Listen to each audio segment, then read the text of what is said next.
An absolutely shocking case of rape in the metaverse. Now, this was the first case of rape in a virtual reality game in the UK.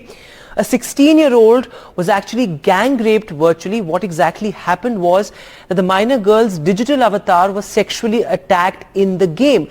The strangers raped the teen girl in the immersive game. Now, these games make you feel exactly like you feel in real life. So the impact is very real.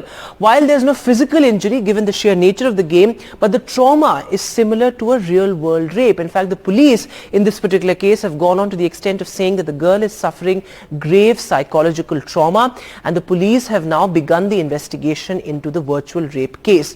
But over the probe, it is a divided house, because a section of the people in the UK, some within the police, also say that a probe is not justified in this case because the police in the UK are actually battling a huge backlog of cases in the real world. Hence, this case is easily dismissible, is what some people believe. But the Home Department significantly has backed the probe, saying that the sexual trauma of the survivor is extremely real. In fact, the Home Secretary has said that virtual offenders are capable of becoming real-world offenders as well, and they can perpetrate real-life crimes. But the current legislation, that is a big worry, because it's not set up for sexual offences in the virtual world, whether it's countries like the UK or the US or even a country like India.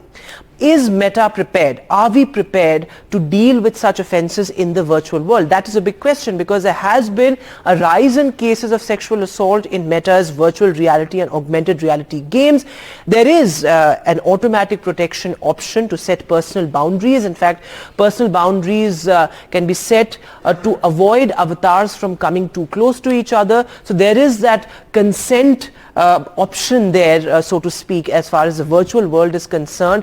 But it's extremely, it's a grey area when it comes to the virtual world, because the protection option sets a 4 feet distance limit. But once you are in it, once you are in the immersive world, you can actually be privy to a lot of things that you've not signed up for.